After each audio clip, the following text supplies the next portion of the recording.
Welcome to Land Academy. I'm Jack Butala. I'm Jill DeWitt. We show you how to buy real estate for half of what it's worth. And sell it on the internet really fast. We are Jack and Jill, and this is the Jack and Jill Show too. With over 15,000 completed transactions, we're the experts at acquiring property. Of all kinds, not just land. For half price and flipping them for way more. All right, let's get this show started. Jack and Jill here. Hi there. Welcome to the show today. In this episode, Jill and I talk about buy and lease disasters. Huh? Why would you put the word disaster in a title, Jack? Let's find out. Yeah. Before we get into it, let's take a question posted by one of our members on the landinvestors.com online community. It's free. Okay. Brian E. asks, I have a great parcel in with two very anxious buyers ready to snatch it up. I like where this is going. Yeah. The obstacle is that it's not clear as to where the access easement is to the property. I've done my homework, and it turns out that in this particular section, all the roads that exist are private, and furthermore, about 1/3 of the owners have to overtly, not just peripherally, traverse a neighbor's property to get to theirs. So everyone must traverse some form of private property, either a private road owned by an adjacent property owner or an actual usable section of a lot to get to theirs. So here's the kicker. As if that's not enough. Here's the kicker. I pulled deeds on most of the properties and none except one mention these easements, even when someone is clearly traversing someone else's lot, which, by the way, we can all see from Google Maps often. I feel like my options are either I have to interrupt here for a second. Why?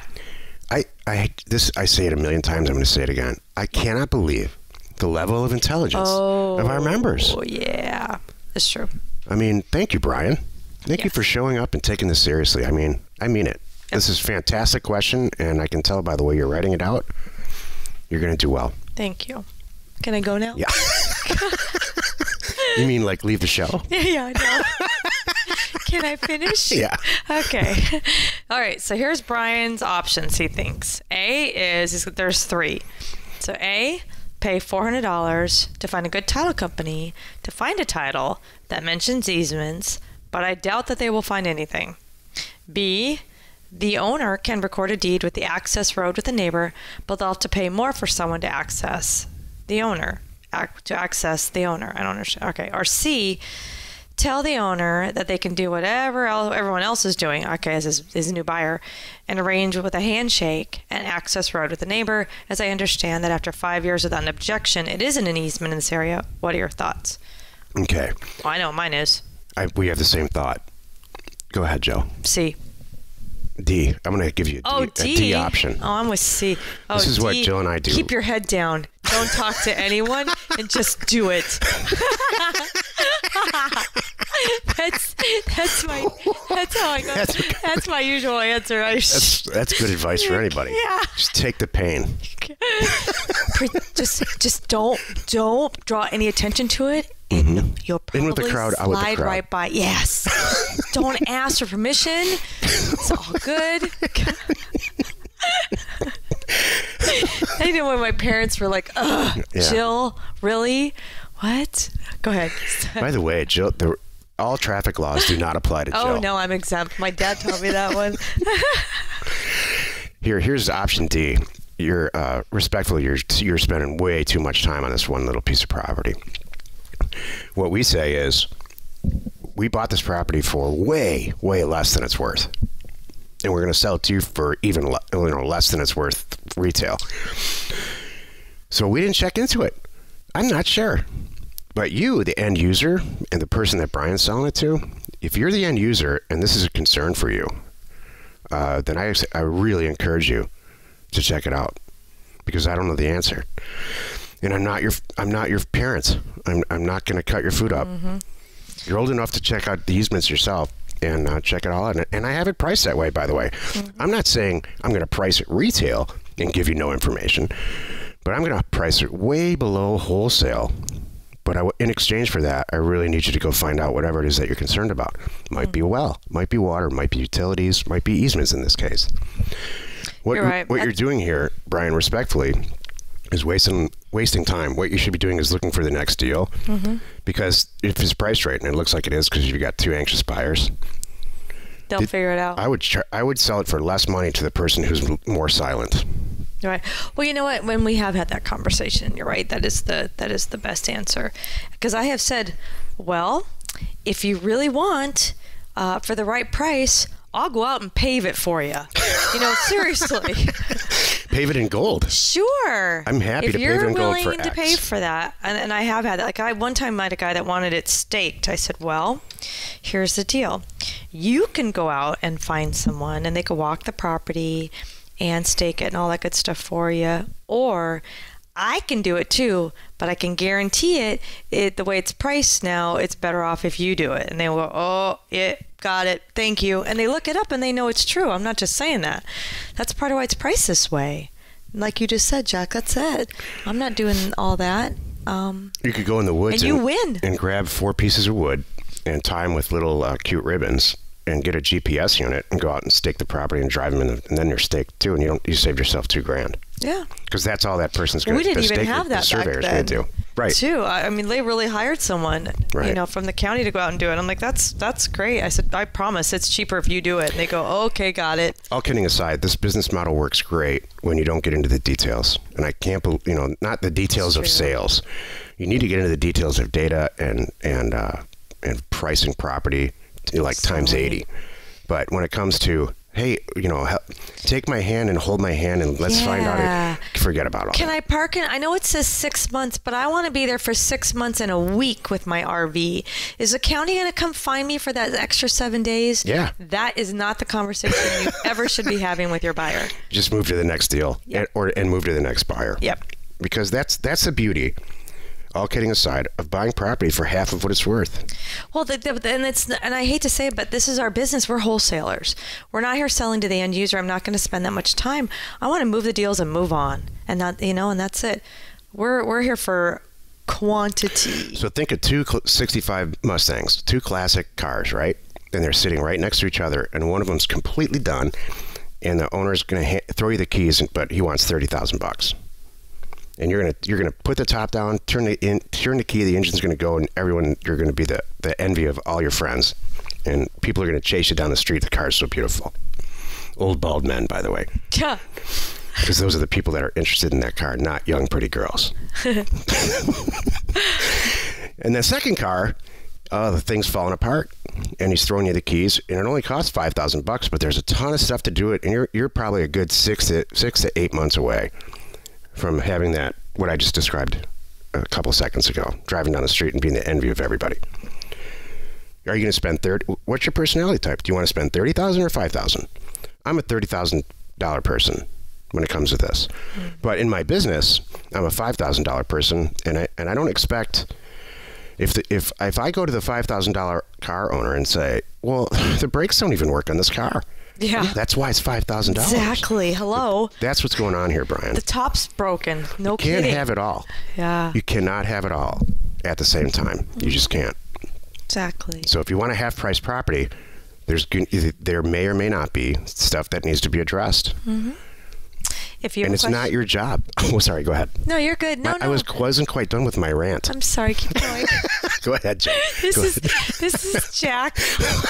This is Jack on Dayquil. I know. Day 2, Jack on Dayquil, and it's getting funnier. I have not had I can't wait to see how at day 3's like. He's gonna be like, sure, God. Take it. I don't care. What company? That's why these shows are like an hour and a half instead of 20 minutes. What the heck? What hilarious. Company? What company? I don't know. What's your name? Yeah. Oh, it's sure, Jill? You can have it. I don't know. Why are you in my house? Exactly. If you have a question or you want to be on the show, reach out to either one of us on landinvestors.com.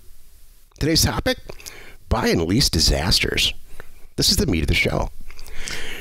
Recently I was reading, I think it was on Bigger Pockets or somewhere, where a young investor, real estate investor, was just pulling their hair out saying, everything that happened, they bought a house, and it through probably no fault of their own. Well, they have to take responsibility for it, I guess, but bought a property with financing, got a tenant in there. Oh, and the tenant stopped paying.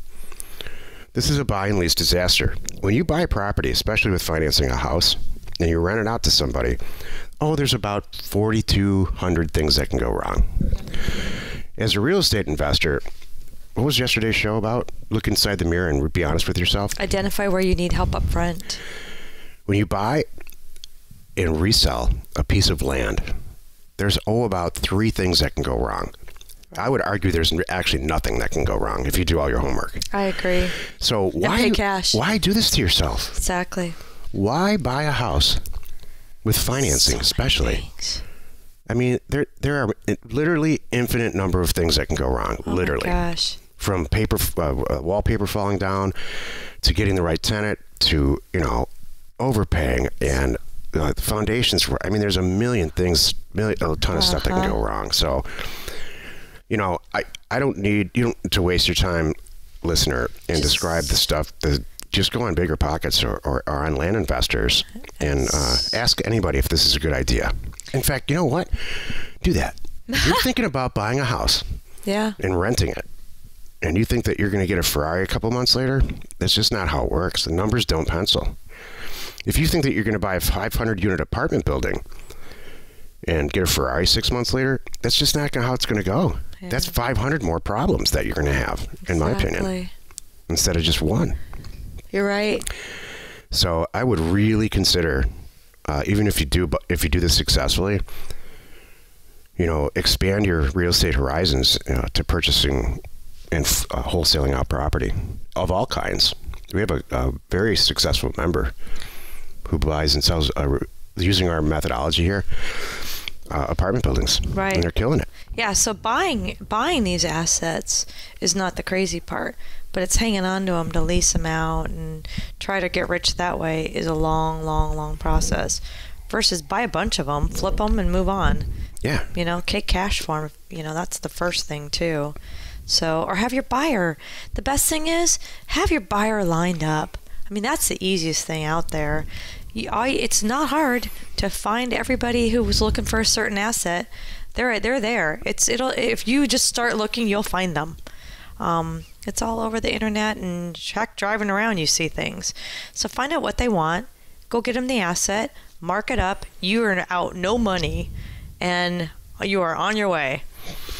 If you're a manufacturer and you need a part, like a component to whatever you're selling, and you just don't want to make the part, it's too complicated, but you sell a little piece of machinery or something, what do? You go out and you say, you submit an RFP, or a request for a proposal, and you look at all the people that manufacture these types of parts, and you pick the one that's the best fit.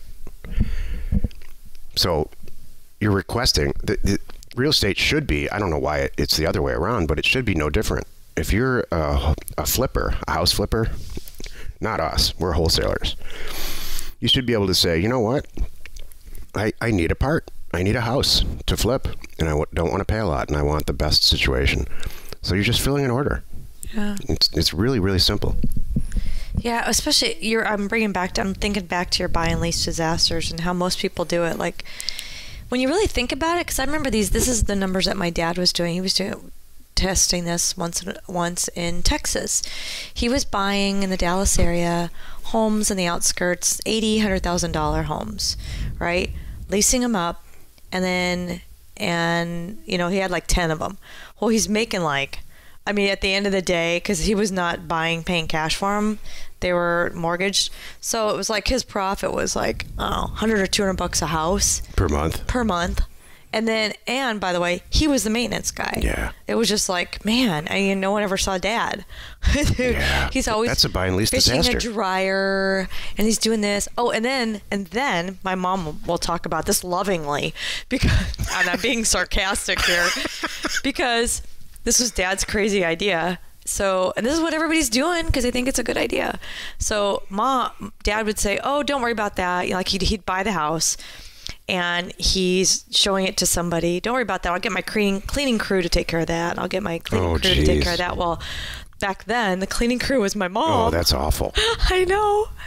And so she's like, oh, no, don't do that to me. So anyway, it all worked out well in the end. But he ended up, when he was done, he sold them all, and it worked out just fine. But yeah, that's where he made his money. That's where he made his money when he sold them. If you talk to any successful buy Not and the lease whole person, time. you don't really make money unless you have no leverage at all. And then you have to really ask yourself some questions. Right. Do you make the money? Talk to any commercial real estate investor who's successful. You make the money when you buy it and sell it. Yep. Here's the commercial real estate game really quickly. You buy an apartment building, a 100-unit apartment building, and everybody's paying $1,000 a month, right? So that's $100,000 a month in revenue. You raise their rent immediately. You raise their rent 5 to 10 or 20%. So everybody's paying $1,100 or $1,200 instead of $1,000. And you lose some, right? Some people just say, you know what? I'm not paying. And they move out. Very few, by the way. And everybody argues about it, and they forget about it 2 weeks later. Now the property on a capitalization rate is worth a lot more. Mm-hmm. And you sell it. That is how you make a tremendous amount of money in commercial real estate. You don't buy it and hold it forever. No. It's called a balance sheet acquisition. It's brilliant. And they're my favorite kind. I love it. Or sometimes if you've got ironclad leases with commercial tenants, it goes up with the CPI, consumer price index, or with inflation. So 3 to 5%. So you just hold it. You know what your exit is when you buy it, and you got Class A tenants like Starbucks and stuff paying, and it goes up 3 to 5% a year. In 5 years, that asset's worth a lot more, and you sell it. Right. That's where the dough is. It's not.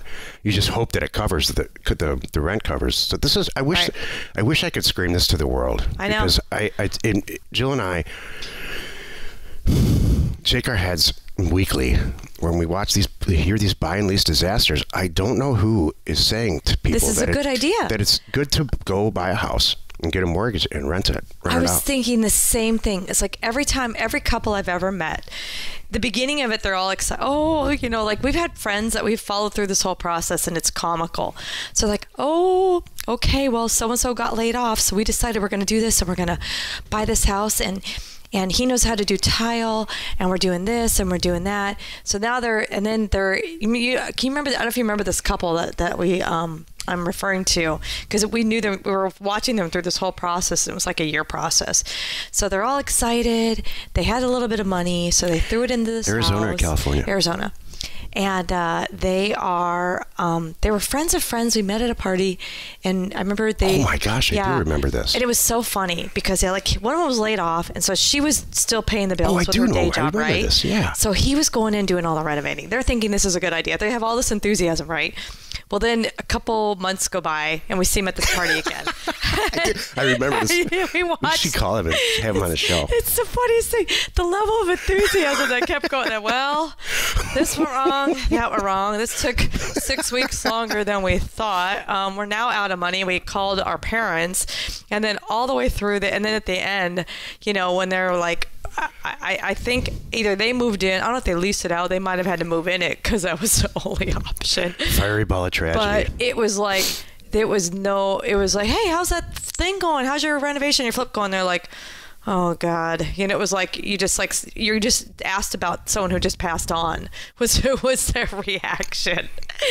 And I'm like, but you're right, Jack, going into it, I don't know who's telling everyone that this is a really good idea, because it's not. And you talk to people that do it, and man, I mean, I kudos for anybody who's made money doing it, but you can make money. You can. We have another friend. His name's Dennis. We sell a lot of houses to him, and I asked him why. There's a few.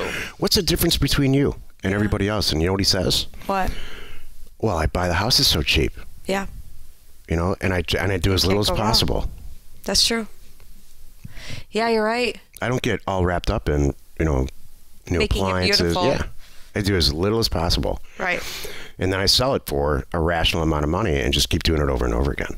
Yeah, Dennis doesn't lease them out. He sells them. Right. So that's a difference too. And he's a real estate agent, so he really looks at the numbers. He does. He's a numbers guy. He cuts out as much as he can. He pays cash for everything. Yeah, you know what? Maybe that's it. You know what? Maybe that's the difference, because these couples go into it like it's a project that's going to bring our marriage closer together. No. Oh, let's have a baby. Yeah. Or let's renovate a house together. Let's have a baby. Get closer. That kind of a thing. We're going to do this because we're going to do it together. We get to spend some quality time together in Lowe's. Or Babies Are Us. There we go. Or both. Hey, then I got pregnant during it. Isn't this great?